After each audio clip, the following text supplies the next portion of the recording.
Hello everyone, I welcome again to all of you in my BA tutorial classes success in teaching field.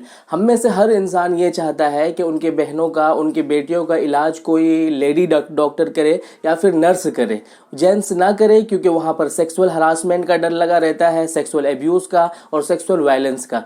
इसी तरीके से जब भी हम में से कोई इंसान ये स्कूल की बात सोचते हैं तो वहाँ पर हम सोचते हैं कि हमारी बच्चियों को, हमारी बहनों को पढ़ाने वाली कौन हो, वहाँ पर गर्ल्स टीचर हो, लड़की जो है वहाँ पर वुमेन टीचर हो, है ना, मैडम हो तो ज़्यादा सेफ्टी है, क्योंकि वहाँ पर भी एब्यूज़ का, उसके बाद क्या कहते हैं, सेक्सुअल वायलेंस का, सेक्सुअल एब्यूज़ का खतरा लगा रहता है। तो ये सारी जो चीज़ें देखने के लिए मिलता है, हम ये तो समझते हैं कि हमारी बच्चियों को पढ़ाने वाला कोई जो है, कोई लेडी टीचर हो, हमारी बच्चों का इलाज करने वाली जो हो, कोई महिला डॉक्टर हो, लेकिन वही जो हमारी दोहरी जो नीति है, वहाँ पर हम अपनी लड़कियों को जो पढ़ाने की बात आती है तो हम क्या सोच लेते हैं, क्या कह देते हैं, हमारा सोसाइटी ये कह देता है कि बच्चियां तो पराए घर की होती है, उनको पढ़ा करके क्या फायदा। तो ये कैसे हो पाएगा, ये कभी नहीं हो पाएगा। आपकी मेंटेलिटी जब तक ठीक नहीं होगी तब तक ये सोसाइटी में आपका बदलाव देखने के लिए नहीं मिलेगा। हम लोग डिस्कस कर रहे हैं जेंडर स्कूल इन सोसाइटी, जो चौथा यूनिट है। चौथा यूनिट में जहां पर हम लोगों ने असमानताएं की बातें सीखा,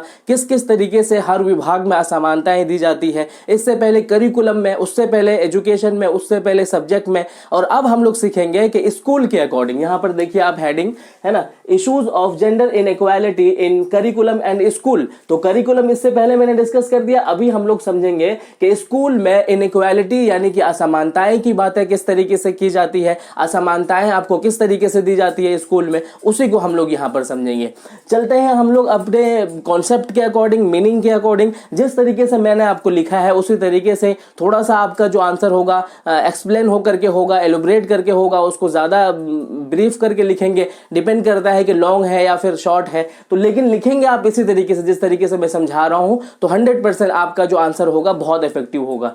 देखते हैं कि इसके सबसे पहले हम लोग पहले स्कूल को समझते हैं, उसके बाद में हम असमानताओं को समझेंगे कि स्कूल के यहाँ पर असमानताएं किस तरीके से दी जाती है। देखिए इसका डेफिनेशन है कि school is a special environment where a certain quality of life and certain types of activities and occupation are provided with the object of securing the child development along desirable lives। ठीक है, इसके कहने का मतलब है कि बच्चा जो होता है, बच्चों को जो फैसिलिटीज दी जाती है पढ़ने की, है ना, सिखाने की, समझाने की, वो किस विभाग पर दी जाती है। देखिए ये एक ऐसा संस्थान होता है, यानी कि स्कूल जो होता है, स्कूल एक ऐसा संस्थान होता है जहां पर क्या होता है, समाज के सहयोग सदस्य बनाया जाता है उसको। ठीक है, उसकी क्वालिटीज को डेवलप किया जाता है ना, उसको एक्टिविटीज करा करके अलग अलग चीजों को प्रोवाइड किया जाता है ना। तो यहां पर सारी चीजें प्रोवाइड की जाती है, जिस तरीके से मेंटल एबिलिटीज की बात आ जाए, उसके बाद इमोशनल एबिलिटीज की बात आ जाए, है ना, सोशल एक्टिविटीज की बात आ जाए। यानी कि ये जो स्कूल होता है, स्कूल एक ऐसा संस्था होता है जहां पर आपको हर तरह की डेवलपमेंट की बात की जाती है। उसको हम पॉइंट वाइज से आगे भी समझेंगे। इतना आपको समझ में आया कि स्कूल एक ऐसा संस्था होता है जहां पर बच्चों का ओवरऑल डेवलपमेंट की बात की जाती है, चाहे वो फिजिकल हो, चाहे वो मेंटल हो, चाहे वो इमोशनल हो, चाहे वो राजनीतिक हो, चाहे वो सामाजिक हो, यानी कि हर तरीके की, है ना, मेंटली हो, है ना, सब तरीके का आपका क्या कहते हैं डेवलप किया जाता है। स्कूल एक ऐसा संस्था होता है। ठीक है, अब हम लोग समझते हैं कि स्कूल के फंक्शन किस तरीके से काम करते हैं, स्कूल के फंक्शन कौन कौन से होते हैं। देखिए फंक्शन ऑफ स्कूल को दो भागों में बांटा जाता है। एक होता है आपका फॉर्मल फंक्शन ऑफ स्कूल, यानी जिसे क्या कह सकते हैं, इसे कह सकते हैं आप औपचारिक, है ना, औपचारिक स्कूल कार्य कह सकते हैं इसे। और दूसरा होता है इनफॉर्मल फंक्शन ऑफ स्कूल, है ना, दूसरा को क्या कहेंगे, अनौपचारिक स्कूल कार्य। ठीक है, तो यहां पर एक एक पॉइंट को पहले हम लोग समझते चलते हैं, उससे ज्यादा क्लियर हो जाएगा आपको सब चीजों को समझने में। ठीक है, पहला जो पॉइंट है यहां पर फॉर्मल फंक्शन स्कूल। ठीक है, फॉर्मल फंक्शन ऑफ स्कूल, यानी कि औपचारिक लेवल पे किन किन चीजों को डिस्कस किया जाएगा, औपचारिक लेवल पे किन किन चीजों को डेवलप किया जाता है बच्चों के अंदर में, उसको समझेंगे। पहला पॉइंट है फॉर्मल फंक्शन ऑफ स्कूल। देखिए इसको मैंने एक एक एलिमेंट यहां पर बता दिया है कि फॉर्मल फंक्शन ऑफ स्कूल में ये सारे एलिमेंट आएंगे, ये जो मैंने यहां पर दिए हुए। अब मैं समझाता हूं कि इन एलिमेंट में किन किन चीजों को डेवलपमेंट किया जाएगा। फॉर्मल फंक्शन ऑफ स्कूल के अकॉर्डिंग जब देखेंगे, पहला यानी कि औपचारिक के अकॉर्डिंग देखेंगे, तो पहला पॉइंट है development of leadership activity capacities. ठीक है, डेवलपमेंट ऑफ लीडरशिप कैपेसिटीज, यानी कि यहां पर जो है बच्चों का जो लीडरशिप होता है ना, नियंत्रणता वाली जो बात होती है बच्चों के अंदर में, डिसीजन मेकर वाली जो बात होती है बच्चों के अंदर में, यहां पर जो है इस चीज को डेवलप किया जाता है। और एक चीज आप क्लियर कर लीजिए कि जब बच्चा जो होता है, अर्ली चाइल्डहुड वाली जो बात होती है, जहां पर 2-3 साल का बच्चा होता है, तो वहां पर जो है फैमिली जो होता है सिर्फ फैमिली के अकॉर्डिंग वही चीजें सीख पाता है जो वहां पर फैमिली करते हैं, फैमिली उसको देखता है वो। लेकिन उसके बाद में जब वो स्कूल आता है तो स्कूल में क्या होता है, स्कूल में हर तरह का उसका डेवलपमेंट होता है ना, ओवरऑल डेवलपमेंट होता है, शारीरिक विकास भी होता है, मानसिक क्षमताएं भी उसकी बढ़ती है, संवेदन इमोशनल क्षमताएं भी उसकी बढ़ती है। और यहाँ पर क्या होता है कि तरह अलग अलग लैंग्वेज के बच्चे मिल रहे हैं, अलग अलग रिलीजियस के बच्चे मिल रहे हैं, अलग अलग मेंटालिटी के बच्चे मिल रहे हैं, तो सब बच्चों का जो मेंटालिटी मिल रहा है उससे सारी चीजें, यानी कि 50 हजारों तरीके से चीजें वो सीख रहा है। तो यहाँ पर आकर के जो स्कूल जब आ जाता है तो वो बहुत करोड़ों लाखों चीजें वो देख रहा है, सीख रहा है ना, क्योंकि वो इन्वायरमेंट के अकॉर्डिंग ही बच्चा सीखता है चीजों को। तो यहाँ पर क्या वो उसके अंदर में क्या बढ़ती है, लीडरशिप कैपेसिटीज बढ़ जाती है। लीडरशिप कैपेसिटीज का मतलब है कि जितने भी डिसीजन होंगे स्कूल में, बहुत सारी चीजों को उसमें फैसला लेगा, वो खुद भी क्या कहते हैं उसकी एक्टिविटीज में इन्वॉल्व होगा। तो लीडरशिप वाली जो है एक्टिविटीज यहां पर डेवलप किया जाता है। उसके बाद आता है आपका कल्टीवेशन ऑफ डायनेमिक एंड, है ना, अडेप्टेबल माइंड। ठीक है, यहां पर कल्टीवेशन यानी कि डायनेमिक, यानी तरह तरह की अलग अलग चीजों को, है ना, उसमें क्या कहते हैं समानता बरकरार रखने के लिए, है ना, किसी चीज को बहुत, जैसे कि आपके अंदर में माइंड है, आप बहुत ज्यादा चालाक है, बहुत ज्यादा जो है आपका जो दिमाग है शार्प है, लेकिन शार्प होने के बिहार पर भी आपके अंदर में क्या होनी चाहिए, एक निरंतरता होनी चाहिए, यानी कि उसमें कंट्रोल होनी चाहिए, क्षमता को रोकने की। ऐसा नहीं है कि कोई पढ़ रहा है तो फिर 24 में 28, मतलब 24 में 24 घंटे पढ़ते ही जा रहा है, ऐसा नहीं, कंट्रोल भी होनी चाहिए। तो ये जो है कल्टीवेशन भी होनी चाहिए, डायनेमिक भी होनी चाहिए, डेवलपमेंट तो होना ही चाहिए, लेकिन एक जो है एक समानता के लेवल पर लेकर के चलना है। एकदम से बिल्कुल हायर लेवल पे पढ़ पढ़ के ही अपना दिमाग खराब नहीं कर लेना है, बल्कि एक लेवल के अकॉर्डिंग चलना है, जितना जो दिमाग की कैपेसिटी है उसके अकॉर्डिंग आपको सीखना है, फिर थोड़ा सा रेस्ट देना है। तो इस चीज की इसमें बात होती है। उसके बाद होता है आपका डेवलपमेंट ऑफ सिटीजनशिप, यानी कि सिटीजनशिप यानी कि एक अच्छा जो है नागरिक बनाना होता है। स्कूल ही बनाता है आपको एक अच्छा नागरिक, यानी दूसरों के साथ कैसा व्यवहार करना है, टीचर के साथ कैसा करना है, और फिर बड़ों के साथ कैसा करना है, पेरेंट्स के साथ कैसा करना है, सोसाइटी में आपके कौन कौन से रोल है, किस किस तरीके से आपको आगे बढ़ना है, किस किस तरीके से आपको डेवलप करना है, सोसाइटी के कौन कौन से नॉर्म्स फॉलो करना है, वो सारी चीजें यहाँ पर सिटीजनशिप का में बात होती है। Gender equalities function, gender equalities function की बात होती है। यहाँ पर स्कूल ही एक ऐसा विभाग है जहां पर ये सिखाया जाता है कि बच्चे आप लोग सब बराबर हो, है ना। यहाँ पर ये नहीं किया जाता है कि आप जो है लड़की हो तो आप पीछे बैठो, आप लड़की हो तो आपको आंसर देने का मौका नहीं दिया जा रहा है। ये दूसरी बात है कि कुछ जगहों पर की जाती है, लेकिन स्कूल ये सिखाता है कि इक्वालिटीज की बात करता है, इक्वालिटीज फंक्शन की, यानी कि समानताओं की बात करता है। ये दोनों को बांटने की बात नहीं करता है, बांटने की चीजों को डेवलप नहीं करता है। उसके बाद development of morality and spirituality, है ना, यानी कि नैतिकता जो होती है उसको डेवलप करने की बात करता है, स्पिरिचुअलिटी की डेवलपमेंट की बात करता है। और उसके बाद वोकेशनल एंड इंडस्ट्रियल एजुकेशन की बात करता है। वोकेशनल,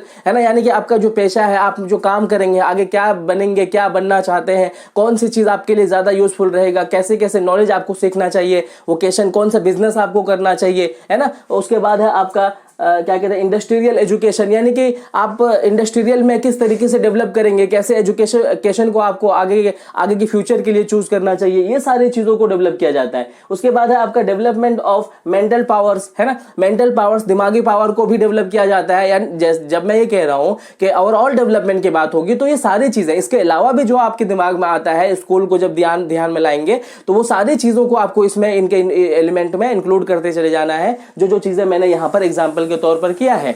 ये था आपका फॉर्मल फंक्शन ऑफ स्कूल। अब हम समझते हैं इनफॉर्मल फंक्शन ऑफ स्कूल में किन किन चीजों को डेवलप किया जाता है। इनफॉर्मल फंक्शन ऑफ स्कूल में यानी कि अनौपचारिक में डेवलप किया जाता है फिजिकल डेवलपमेंट, बॉडी के अकॉर्डिंग। जैसे मैंने बताया कि बच्चा जो होता है अर्ली चाइल्डहुड से ही तो स्कूल आना शुरू हो जाता है, और ये पूरा का पूरा जो एज, ये जो फिजिकल डेवलपमेंट का जो एरिया होता है, चाहे वो अर्ली चाइल्डहुड हो, इन्फेंसी की एज हो, अर्ली चाइल्डहुड हो, बाल्य अवस्था हो, किशोर अवस्था हो, प्रौढ़ अवस्था हो, ये सारे जो अवस्थाएं हैं फिजिकल डेवलपमेंट का, ये कहाँ डेवलप होता है? ये ज्यादातर डेवलप होता है आपके स्कूल के अंदर में। तो स्कूल के अंदर में जब ये सारी चीजें डेवलपमेंट होगा तो यहां पर आपको एक टीचर, आपका जो एक गार्जियन होता है वो आपको सिखाता है कि ये सारी चीज़ें डेवलप हो रहा है तो आपको किस तरीके से व्यवहार करना चाहिए, किस तरीके से पढ़ाई करना चाहिए, इतना घंटा सोना चाहिए, इतना घंटा पढ़ना चाहिए। तो फिजिकल डेवलपमेंट की बात होती है, इमोशनल डेवलपमेंट की भी बात होती है ना, यानी कि संवेदन वाली जो बात आती है, भाव वाली जो बात आती है, ये सारे डेवलपमेंट यहाँ होता है। डेवलपमेंट ऑफ स्पेशल फीलिंग आती है। सपोज दैट के एडोलेसेंस की एज जो होती है वो बहुत डिफरेंस होता है, चाइल्डहुड की एज जो होती है उसका जो एक स्पेशल फीलिंग होता है। तो इन सब चीज़ों को बताया जाता है। एडोलेसेंस एज में एक टीचर आपको क्या कहते हैं, समझाता है कि किस किस तरीके से आपको गलत रास्ते में नहीं पढ़ना है, कि गलत लोगों के संगत में नहीं पढ़ना है, पीर ग्रुप आपका इस तरीके से नहीं होना चाहिए कि गलत चीजें सीखने के लिए मिल रहा है। तो ये सारी चीजें वहां पर आपको डेवलप कराता है। डेवलपमेंट ऑफ क्रिएटिविटी कहने का मतलब ये होता है कि अगर आप, जैसे मैंने बताया कि आप फैमिली में रहते हो तो परिवार के बीच में, फैमिली के बीच में आप क्या सीखते हो, जिस तरीके से फैमिली जो कर रहा है वही सीखते हो। वहां पर क्या होता है, वहां पर तो सारी चीजों का फंक्शन नहीं होता है, एक्टिविटीज बहुत सारी नहीं होती है, तो बच्चा वो सीखता भी नहीं है। जब वो स्कूल में आता है तो यहां पर क्या होता है, डेवलपमेंट ऑफ क्रिएटिविटी, यानी कि यहां पर हर तरह की क्रिएटिविटी हो रही है, यानी कि ड्राइंग की क्रिएटिविटी हो रही है, खेलकूद की क्रिएटिविटी हो रही है ना। तो बच्चा जो है जब उसमें भाग लेता है तो कभी जो है स्पीच का जो है कंपटीशन चल रहा है तो स्पीच में देखा कि बच्चा बहुत अच्छा बोल सकता है। उसके बाद जो है रिटन कंपटीशन चला तो देखा कि बच्चा रिटन में जब एक्टिविटीज में भाग लिया तो उसमें बेहतर कर सकता था। तो ये सारी चीजें जब होती गई तो बच्चे ने उसमें भाग लिया, तो यहां पर ये सारी चीजों का डेवलपमेंट स्कूल के अंदर में होता गया। तो ये था आपका स्कूल का एक फंक्शन जो आपको सिखाता है, जो मैंने आपको बताया है। इसके अलावा भी लाखों करोड़ों चीजें इस तरीके से हैं जो आप स्कूल में सीखते हो। आप अपने दिमाग पर जोर डालोगे और देखोगे कि हम स्कूल में क्या क्या सीखते हैं, तो वो सारे एलिमेंट आप इसमें इंक्लूड कर सकते हो। यहां तक आपको समझ में आ गया स्कूल क्या है, स्कूल के फंक्शन क्या है, कैसे कैसे काम करता है, कैसे कैसे चीजों को डेवलप करता है। अब हम लोग समझेंगे कि इसमें इनइक्वालिटीज किस तरीके से पाई जाती है। इसमें इनइक्वालिटीज स्कूल के अकॉर्डिंग, इनइक्वालिटीज जेंडर को लेकर के किस तरीके से पाई जाती है, यानी कि वुमेन को किस तरीके से एजुकेशन में और क्या कहते हैं स्कूल में भाग नहीं दिया जाता है, उसको असमानताओं का सामना करना पड़ता है। यहां पर देखिए इनइक्वालिटी ये लिखा हुआ है मैंने, इसके यहां पर है लेक ऑफ स्कूल, ये रियलिटी है, पहला पॉइंट है जहां पर जो है इन असमानताओं की बात होती है, वो है पहला आपका लेक ऑफ स्कूल। ये रियलिटी है क्योंकि संविधान आपका ये कहता है कि अगर शहर की बात करें तो हर 1 किलोमीटर पे क्या होना चाहिए, स्कूल प्रोवाइड होना चाहिए। अगर हम देहात की बात करें 1 से 2 से 3 किलोमीटर के अंदर में आपको एक स्कूल प्रोवाइड होना चाहिए। लेकिन रियलिटी क्या है, स्कूल बिल्कुल भी नहीं है, वो है भी तो किसी लायक नहीं है, वहां पर टीचर नहीं है, इंफ्रास्ट्रक्चर बढ़िया नहीं है, तो बहुत सारी चीजें इस तरीके से नहीं है जिसके बिहाफ पर ये जो है असमानताएं देखने के लिए मिलती है। और हर जगह पर जो है लड़का तो बेयर कर लेता है, लड़का किसी तरह से भी चला जा रहा है, वहां का कम्युनिकेशन बहुत ईजी नहीं है, लड़कियों को जाना बहुत मुश्किल है, रास्ते में नदी पड़ रहा है, रास्ते में लोग हैं जो उसको परेशान करते हैं, छेड़ते हैं। तो ये सारी चीजें होने के बिहाफ पर दूर स्कूल पढ़ रहा है, तो लेक ऑफ स्कूल के बिहाफ पर ये जो है असमानताएं देखने के लिए मिलती है। जबकि सरकार ये कहता है कि अगर उनके आसपास में स्कूल बनाया जाए तो लड़कियां ज्यादा एनरोलमेंट हो सकती है। ठीक है, उसके बाद जो पॉइंट आता है जहां पर असमानताएं देखने के लिए मिलती है, lake of enrolment opportunities. Obviously जितना अवेयरनेस एक लड़के को लेकर के होता है कि लड़के को एडमिशन करवाना है, लड़की को पढ़ाना है, लड़के को का टाइम आ गया है एडमिशन का, एग्जाम का, सारी चीजों, रिजल्ट का, सबका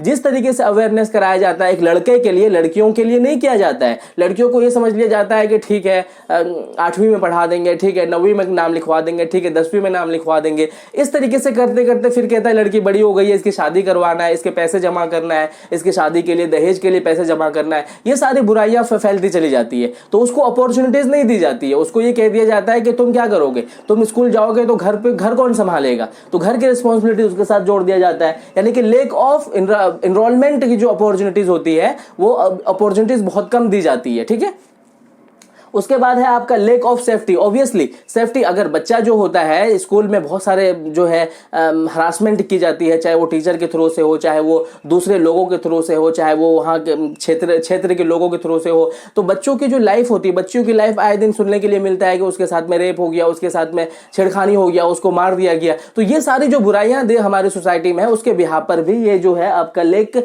यानी कि स्कार्सिटी देखने के लिए मिलता है बच्चियों की एजुकेशन में, बच्चों के स्कूल में। उसके बाद आपका आता है स्कूल इंफ्रास्ट्रक्चर, स्कूल इंफ्रास्ट्रक्चर की बात करें, आपको भी पता है बहुत सारे स्कूल इसी तरीके से है। अगर उनके बाथरूम की बात करें तो अंदर जाकर के जो बैठता है उसको पकड़ के गेट पकड़ कर बैठना पड़ता है। मतलब अजीब सा उसका इंफ्रास्ट्रक्चर होता है। पढ़ाई की बात करें तो बोर्ड पता नहीं किस दादा आदम के जमाने का है, क्या लिख रहा है, क्या समझ में आ रहा है, कुछ भी नहीं है ना। एजुकेशन जो है उसमें जिस तरह से डेवलप होना चाहिए, इंफ्रास्ट्रक्चर में किस तरह से डेवलप होना चाहिए। बच्चे जो आज भी है नीचे जमीन पे बैठ रहे हैं तो वो पढ़ेंगे क्या? उसके बाद उसके पास किताब नहीं है पढ़ने के लिए, इंफ्रास्ट्रक्चर नहीं है, टीचर नहीं है, बोर्ड नहीं है समझने के लिए, प्रोजेक्टर तो छोड़ो आपको अच्छा बोर्ड भी प्रोवाइड नहीं है। तो ये भी है जो है जहां पर स्कार्सिटी देखने के लिए मिलता है, असमानताएं देखने के लिए मिलती है। क्या? इंफ्रास्ट्रक्चर। उसके बाद आता है आपका पॉवर्टी। आपको पता है आपके सोसाइटी में ये सारी मेंटालिटी फैला हुआ है कि जो बच्चों का जो क्या कहते हैं, बच्चियों की जो एजुकेशन होती है वो जरूरी नहीं है,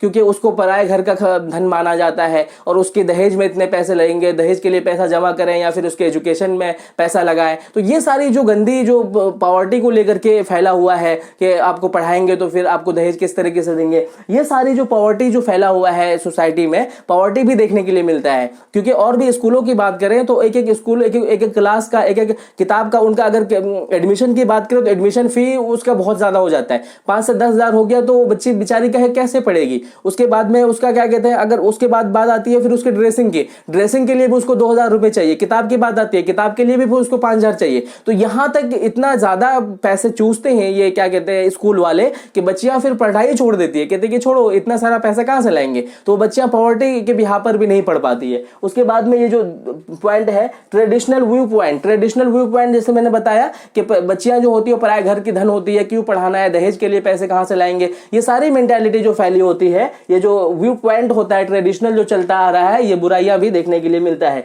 जिसके बिहार पर असमानताएं देखने को मिलता है। कहां पर? स्कूल में। फिर है उसका discrimination treatment among girls. Discrimination treatment, obviously अगर डिस्क्रिमिनेशन ट्रीटमेंट अमंग गर्ल की बात करें तो जब लड़की जो है अगर घर में है तो उसके पेरेंट्स क्या कहते हैं, ये लड़की तो पराया धन है, ये तो कल होकर के चली जाएगी, इसके लिए दहेज के लिए पैसा जमा करना है, लड़कों को पढ़ाते हैं, लड़कियों को क्यों पढ़ाना है। तो ये सारी चीजें होती है। जब स्कूल में जाता है तो टीचर क्या करता है, टीचर ये कहता है कि तुम तो क्या कहते हैं 7वीं 8वीं 9वीं क्लास तक पढ़ोगे, तुम्हारी तरफ ज्यादा जो है आपका ध्यान आकर्षित नहीं रहेगा, है ना। बहुत सारी चीजें उसको छोड़ देते हैं कि तुम तो थोड़े दिनों के बाद में स्कूल छोड़ दोगे, है ना। तो वो बच्चों लड़कों की तरफ ज्यादा ध्यान दे रहा है, लड़कों को ज्यादा एक्टिविटीज करवा रहा है, लड़कों को ही सारी रिस्पॉन्सिबिलिटीज दे रहा है, लड़कों को ही ज्यादा रिस्पॉन्स दे रहा है टीचर। तो ये सारी चीजें जो है वो क्या होता है, डिस्क्रिमिनेशन देखने के लिए मिलता है। उसके बाद है आपका हाउस होल्ड रिस्पॉन्सिबिलिटीज। पूरी की पूरी सोसाइटी यही मानता है कि घर का जो सारा रख रखाव का काम है, सारा का सारा किसकी रिस्पॉन्सिबिलिटी है, वो सिर्फ एक लड़की की रिस्पॉन्सिबिलिटी है, स्त्री की रिस्पॉन्सिबिलिटी है, जिसके बिहार पर जो है लड़कियां पढ़ नहीं पाती है, घर संभालेंगी या फिर यहाँ किचन संभालेंगी, घर संभालेंगी, लोगों को संभालेंगी या फिर अपने एजुकेशन को संभालेंगी। तो इन सारी बुराइयों के बिहार पर जो है लड़कियों के साथ में स्कूल में असमानताओं का व्यवहार किया जाता है। आई होप कि आपको वीडियो समझ में आया होगा। Thank you so much video देखने के लिए।